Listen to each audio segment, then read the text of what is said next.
What's going on, guys? Welcome into today's episode of Money Moves.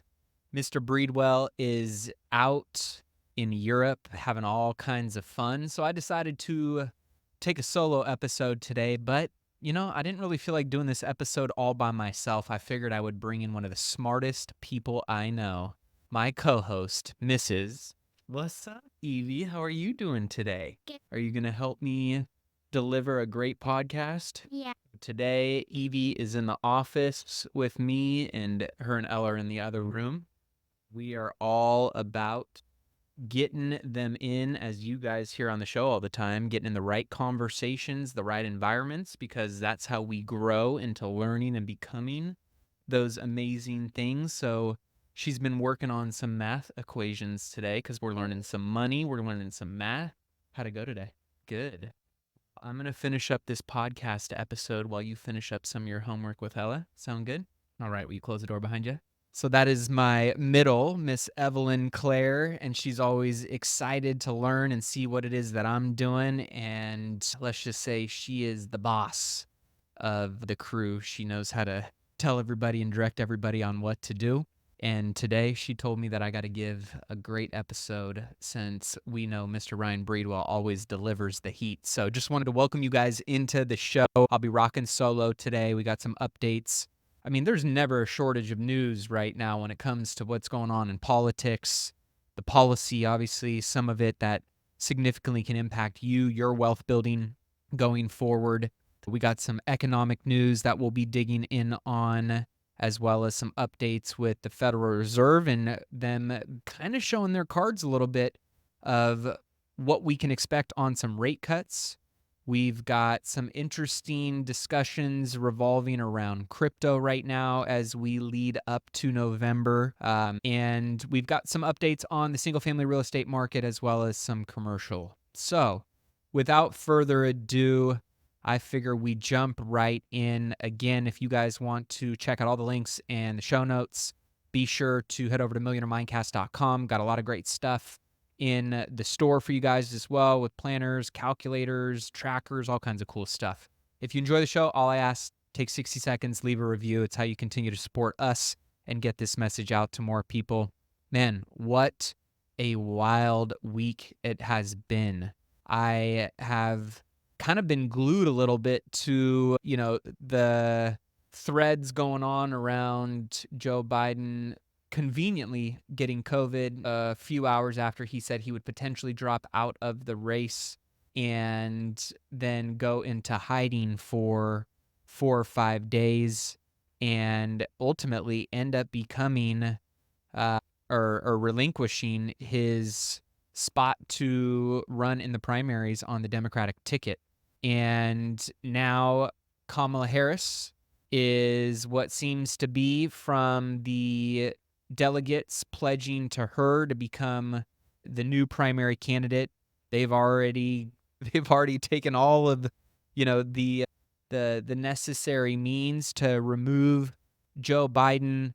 They diverted a lot of the fundraising funds over to her campaign with record-setting contributions very quickly. I thought it was funny. Donald Trump went on to Twitter and said, hey, we are forced to spend time and money on fighting Mr. Joe Biden. He polls badly after having a terrible debate. He quits the race. Now we have to start all over again. Shouldn't the Republican Party be in reversed for fraud, in that everybody around Joe, including his doctors, the news media, everyone knew that he was not capable of running for being president, and we were forced to spend all our money towards fighting him. So should we get that money back? Trump's always, I think, doing what he does best, which is poking the bear and, calling out things, sometimes not always in the most diplomatic way, but generally in a very logical and spot on way for the reality of the situation. So it'll be interesting to see what happens. But I just found it very interesting. And I don't know about, I've asked this to a lot of my Democratic friends. If you are the party of democracy and you continue to say that Trump is and Republicans are the party that is a threat to democracy, Joe Biden got the nominee. And the Democratic process is that he got 14 million votes in the primary to be that. Now, because the Democrats knew that he didn't have a chance to beat Trump, they started going into full-blown panic mode. And they essentially, from a lot of the, differing camps and whispers, basically saying he didn't want to drop out. He wanted to stay in, and they knew that they couldn't win with him. So they kind of, we'll just say, put him into a spot that he really couldn't go back from. And he, didn't show his face. His staffer uploaded a statement basically saying that he's leaving the 2024 race. I don't know if you guys looked at the actual statement itself, but it looks like a digitally signed instead of his normal signature. So those didn't match up. He didn't say anything to the American people. He didn't, do a state of the address. He didn't do a press release, no pre-recorded message, nothing. And that is essentially unheard of. It's never been done before. And there's just so many weird things that don't necessarily add up. But, as I've been talking with, a little bit of a louder voice around, and again, I'm registered independent, but I'm definitely leaning more right these days than I am left due to what I've seen on the left, and just feeling more aligned with not the person, but the policy that the party represents. And I know there's a lot of different, feelings and emotions around that, and we'll keep a lot of those, maybe other political discussions out of this one.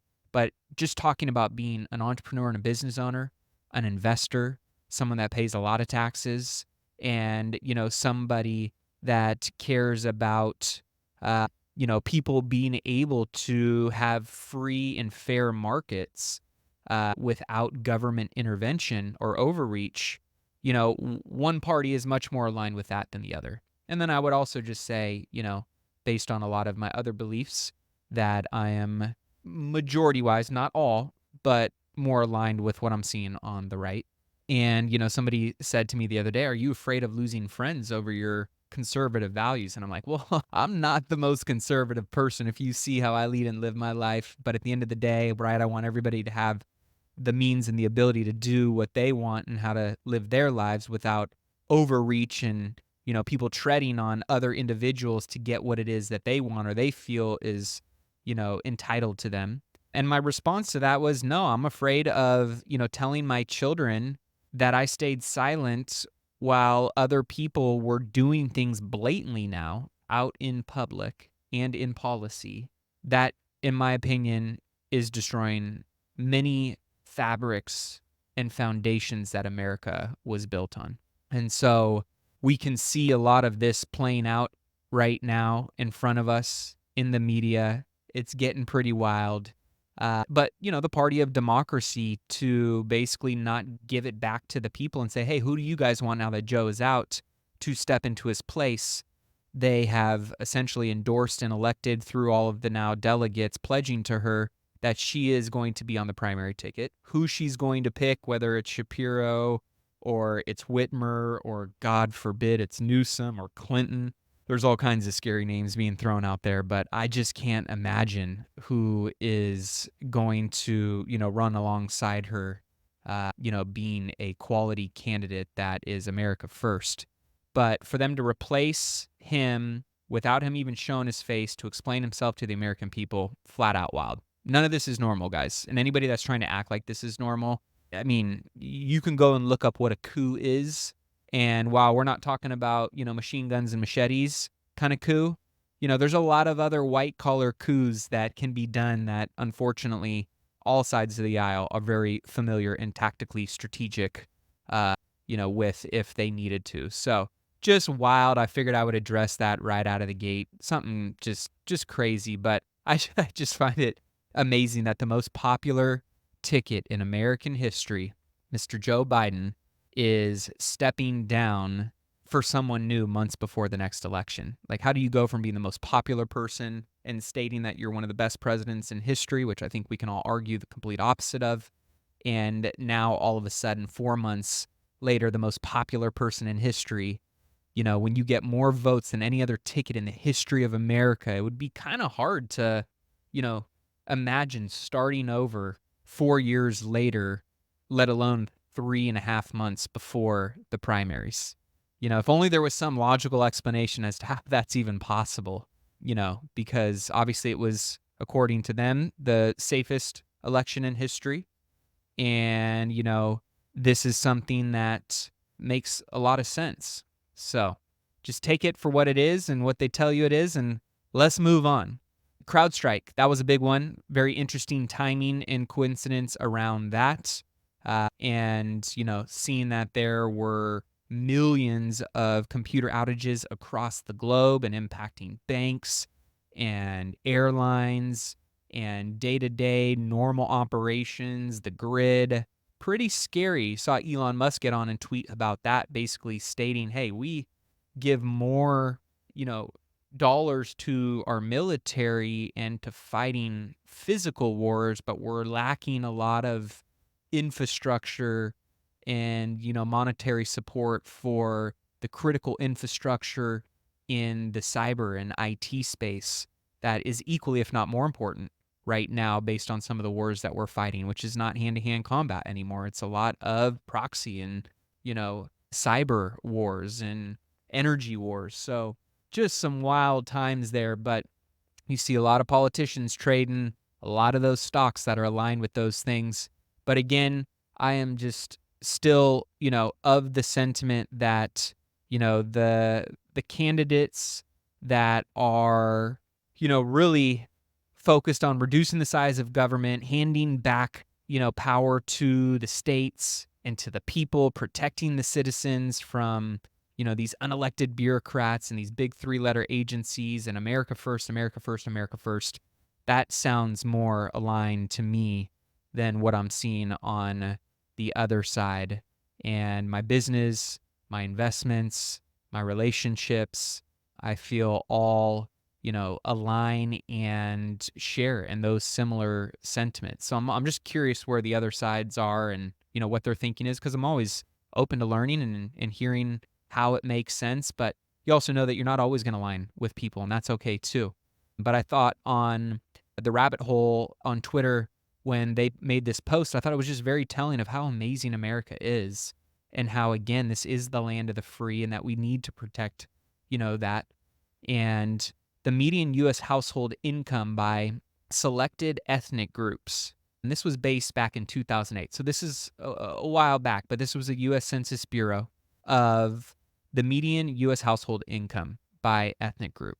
And can you guess which ethnicity was on the top? And these are all Americans, by the way, that have immigrated over to the U.S. and what their average family household incomes are. And what do you think the top 5 were?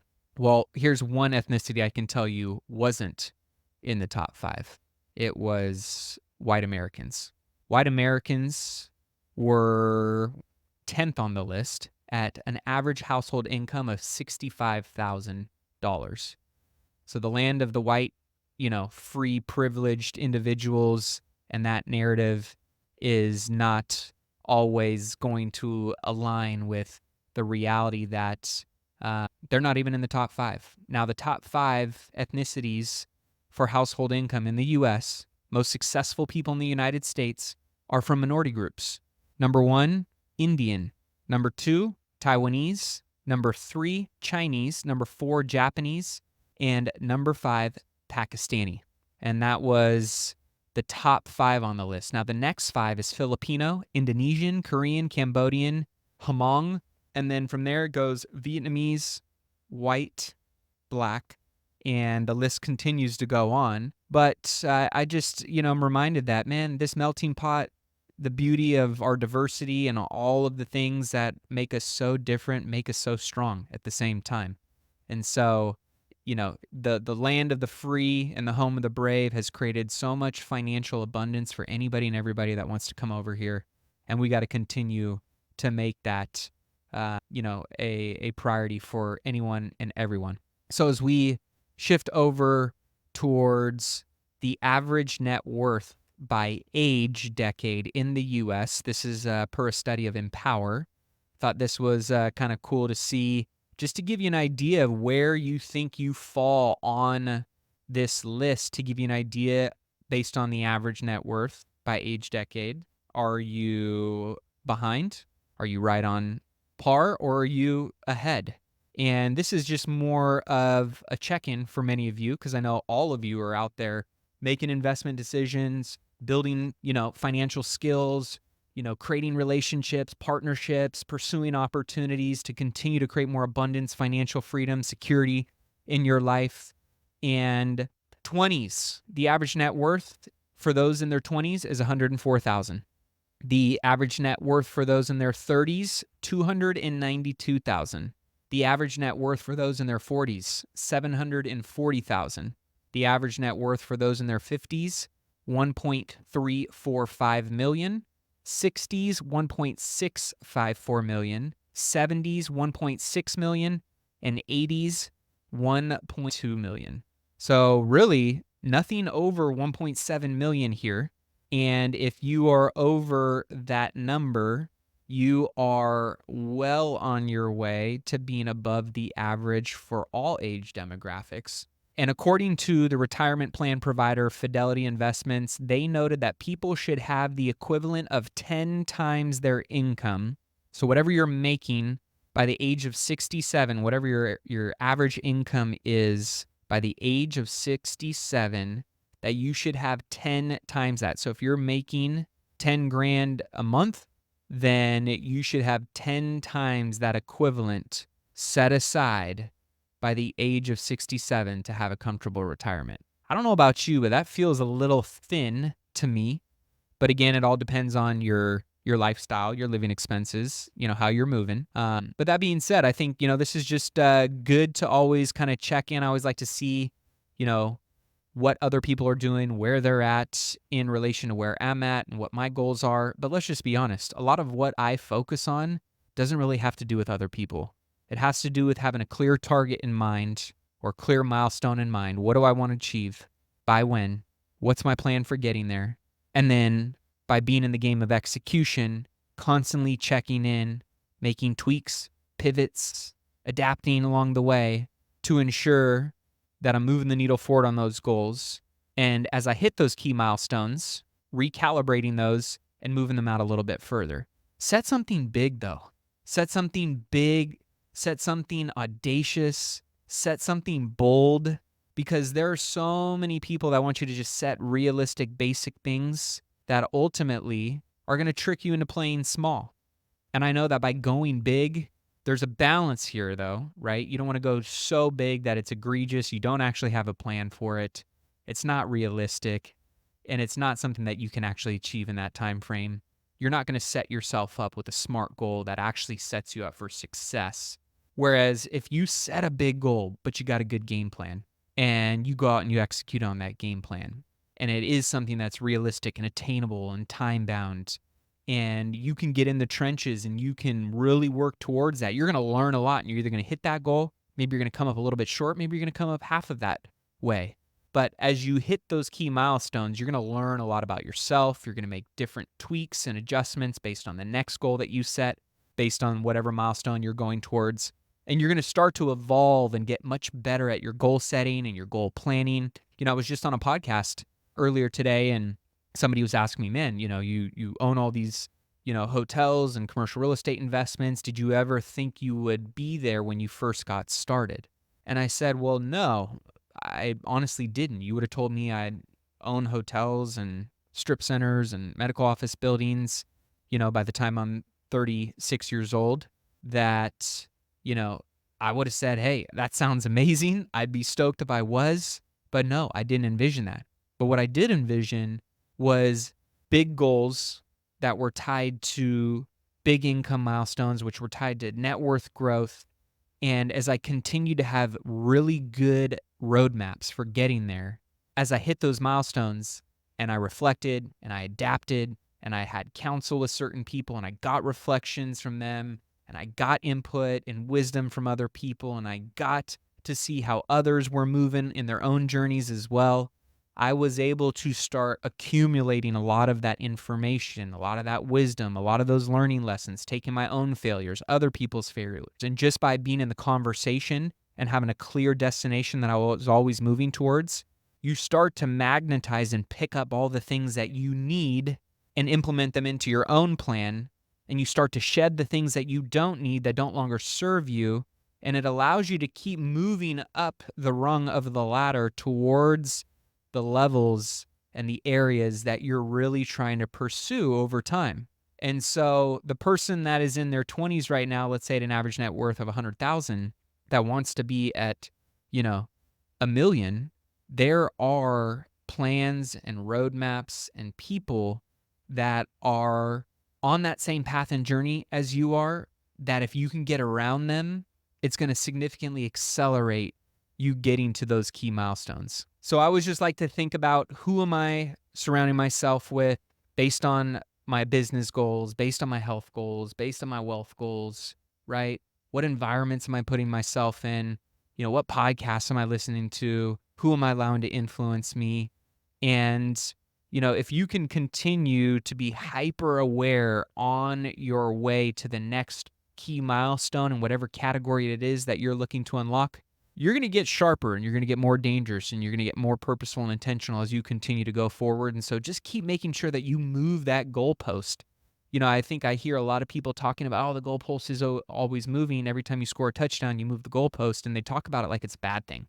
Like, what, are you just supposed to sit in the end zone and celebrate and dance forever and never play the game again? Are you supposed to just be complacent and happy that you got in the end zone one time and not put up more points on the board?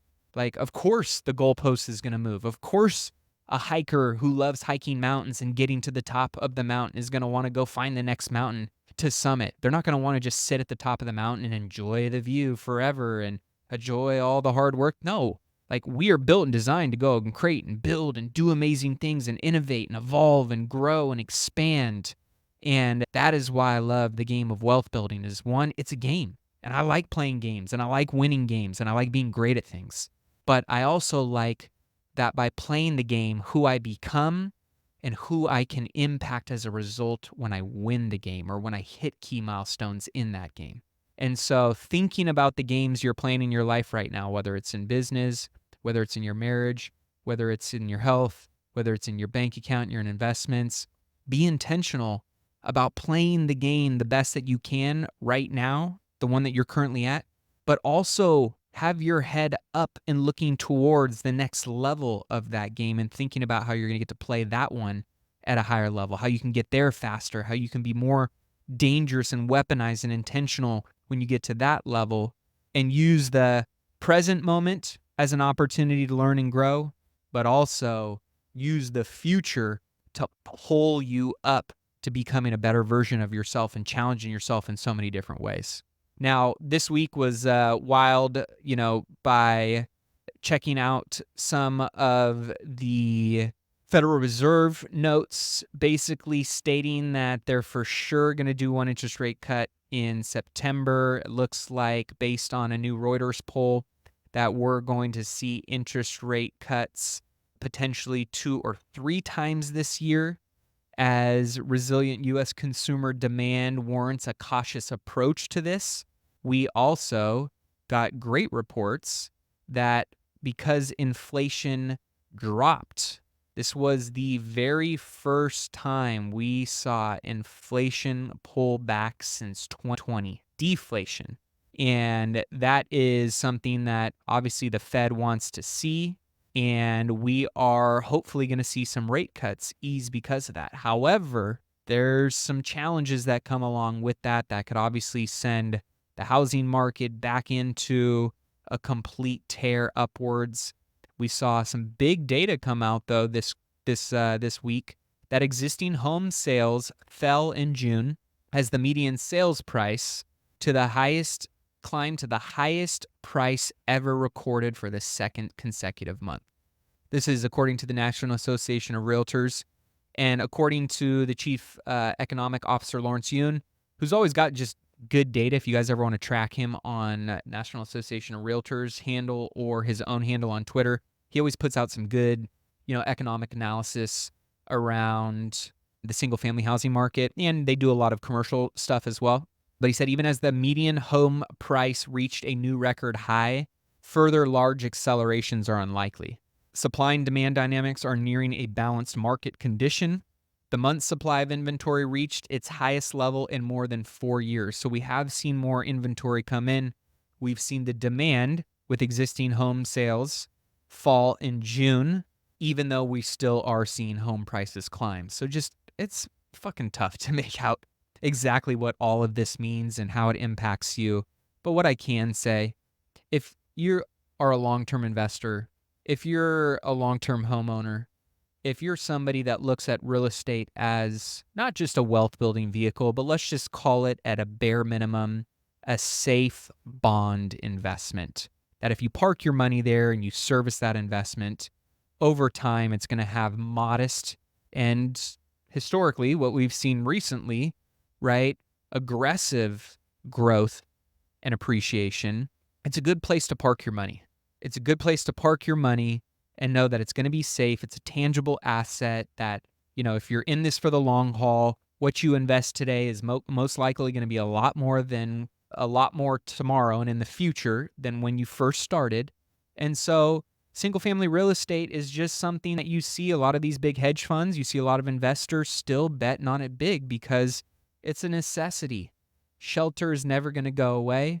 And we just continue to see that with the housing affordability and challenges that, a lot of people are feeling like owning a home is out of reach. But then I see people spending money on trips and travel and lifestyle and all of these things as they bitch about housing and, the American dream becoming unaffordable. Well, it's all about priorities. And our culture has really shifted its priorities over the last decade. A lot of younger generations prioritize things a lot differently than they do than their parents, right? And I think it's a generational narrative depending on the times, the economy, politics, the way money moving and flowing, the economic cycles that we're in. But that being said, right now we're in a very challenging one for the American dream. Renting is now cheaper than owning a typical home in all but one of 35 major metro areas in the U.S. According to data from real estate brokerage Zillow, April data showed owners are paying 35% of their income on housing, whereas renters are only paying 29%. When you think about that 6% delta between those who own versus those who don't, I would rather pay 35% of my income on an asset that I own, that I know is likely going to appreciate and inflate with value over time. That is an asset that lives on my balance sheet and ultimately is going to be something that I can utilize in my wealth building plan or portfolio in the long term. You're not going to be able to do that for a 6% less income burden or burden on your income by renting a house and just using 29% of your income for that. So if you're somebody that's thinking about buying a house, one of the best strategies that you can do out there is house hacking. I mean, you can get an FHA loan up to 4 units, whether you want to buy a 4-unit. I mean, if you're somebody, especially if you don't have kids, and I even know some young couples that are doing this. They buy a house, they take the master, they rent out the other 3 or 4 rooms to their friends. Or they just find roommates online. Or I know somebody that, bought a 4-plex because you can use an FHA loan, 3.5% down, buy a 4-plex. They live in one of the units, they rent out the other 3. Within a year's time, you can legally move out of that house and go and buy another property, keep renting that one out. Now it's all of a sudden become a rental property and an asset for you. It's a great way to just get in the game and learn what it's like to own an asset, to operate and manage an asset, to think about things in terms of investing. And I want to get so many more people thinking about terms of investing. So if you know young people that are, complaining about not being able to do what it is that they want to do when it comes to the American dream and home ownership, I would ask them and challenge them to, look into some of the options that come with FHA loans or come with house hacking or that come with reevaluating their lifestyle and their living expenses. Because if your priorities are to achieve X, but your lifestyle and your actions are aligned with Y, that audio and that video aren't matching up. And that's usually going to be a rub on any goal or any aspect of your life. You want to be a great husband, but you're working 80 hours a week, not taking your wife out on a date night. You say you want to be a great husband, but your video doesn't reflect that. Well, no shit, right? So you got to realign what it is that is most important to you in your priorities. And for me, wealth building, my family, my business, my health, right? Those are main priorities in my life. And therefore, a lot of my actions, my video, been aligned with those things, because for many years of my life, I would say one thing and my audio was this, but my actions and my video were that. And my results reflected that misalignment. So just constantly reevaluating alignment and priorities and what you say and what you're actually doing, being congruent is a much better way to achieve the things that you want to achieve so much faster. And financial freedom is one of those things. I said I wanted to be a millionaire and I was out doing X, Y, and Z with my money. Well, that didn't get me anywhere. I said I wanted to be a millionaire and I stopped doing a lot of those things, started investing a lot of my money, started investing in the right people, coaching, relationships, masterminds, taking those actions. Over time, that compounded into great results and crossing that threshold, right? So just make sure that what it is that you're actually aiming for, what your target is, what your North Star is, that the actions you're taking truly are aligned with that, and just be honest with yourself, right? We've got some interesting updates real fast on. So we know Mr. Trump is going to be speaking at the crypto conference, the Bitcoin conference, in the coming months leading up to the election. Kamala Harris just reportedly noted today that she also is going to be speaking at the Bitcoin conference. So I'm just curious for all of you that are investing in crypto, what your thoughts are around this. It looks like crypto might be a bipartisan or topic now. I know that obviously we got a lot of people that are investing in cryptocurrency based on, well, really a variety of things, but based on its autonomy and freedom from government overreach and oversight, for, its different utility purposes, right? For its stability. You think of a lot of the things that, and I know Mr. Breedwell would be probably arguing the complete opposite, but there's many of those subscriptions of thought.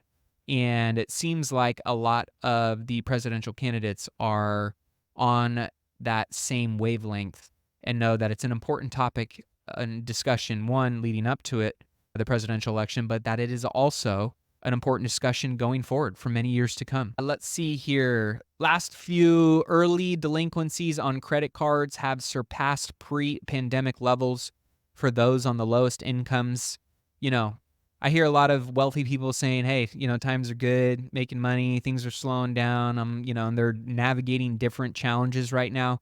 But I know a lot of people with the lower income brackets in the service industries, in the blue collar jobs, they're struggling to get by, man, and they're living off of credit cards. And unfortunately, a lot of those credit cards with insane interest rates, people unable to pay those down every single month, you just get buried in the interest. So for those that are living off credit cards, man, I feel for you. And I also hope that you make it a priority to try and find a way to pay those off every month, because those 18, 19, 20, 21, 22, 23% APR, rates on your balances are going to bury you long term. So just keep that in mind. I also saw this was a crazy statistic to me, which just blows my mind, because I know how I take my kids to Disney every once in a while. And we're not cajillionaires, but we're fine and well off. And even I feel the pain when I leave Disney. It's the most magical place on earth, and that also includes making your money magically disappear. 77% of theme park going parents with kids younger than 18 who've been to Disney, 45%, almost half of them, have gone into debt for a Disney trip. That's up 50% from the 30% of Disney going parents with young kids who said they took on debt in 2022. That's wild. That's wild to me. When you think about making sure that you're making sound financial decisions for your family, sometimes you got to learn how to say no to things for the best interest of everyone and the long-term interest of everyone, not the short-term gratification.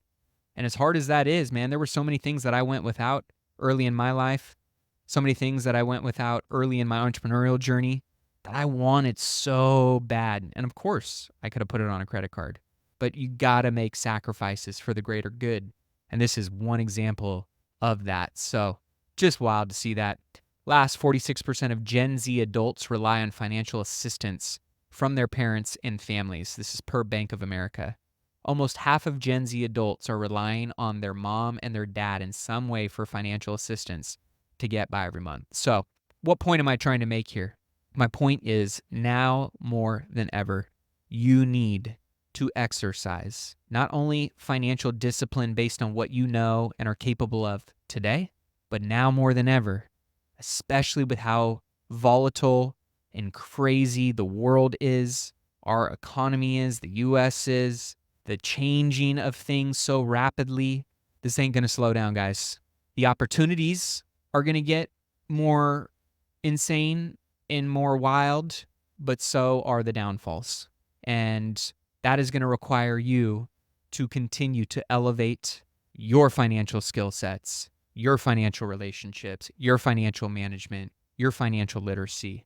Because the more you can learn how to play this game at a higher level, knowing that the rules of the game are often changing quite frequently, as are the players every 4 years. When we say we talk about politics, is because policy is tied into a lot of what we do with our businesses, with our investments in the stock market, with our investments in real estate. And you got to be able to lean in and challenge yourself every single year to elevate your game.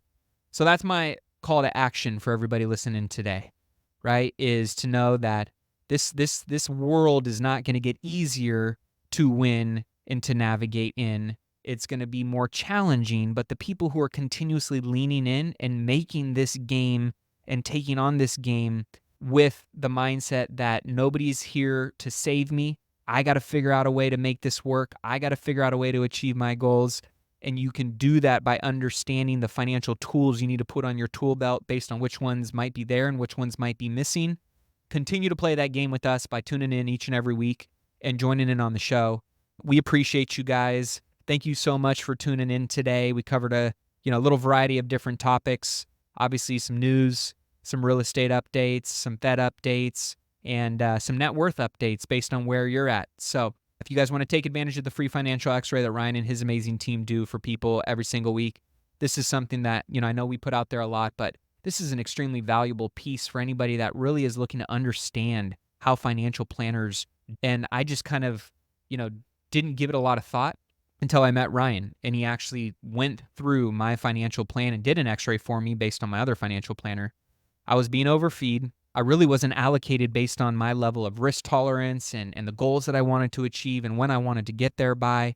And I can tell you financially it was a great decision because I've won big after making, shift over to him. But it was just really insightful as well. So even if you're not looking to change advisors and you just want a second, plan to maybe give to your advisor and say, hey, maybe we could think about doing some of these things, the more tools and resources you have available, the more you're going to be equipped at going out and achieving what it is that you're looking to achieve. So you can text the word X-ray to 844-447-1555. If you're an accredited investor, you're not on my deals list yet, you want to know what different offerings or deals I'm investing in or offering out, you can text the word deals to 844-447-1555. And of course, if you guys have not headed over to millionairemindcast.com and checked out a lot of the great tools and resources we have available for you guys, be sure to do that as well.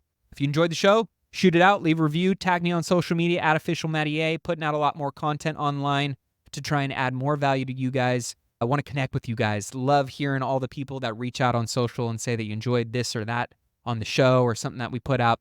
So keep it coming. The closer we can make, these relationships and connect this network, the more value that I know I've gotten out of it. And I want you to get that value as well. So don't be afraid to engage, reach out, build some relationships. Until next episode, keep investing in yourself and your wealth on your march to $1 million and beyond. Cheers, guys.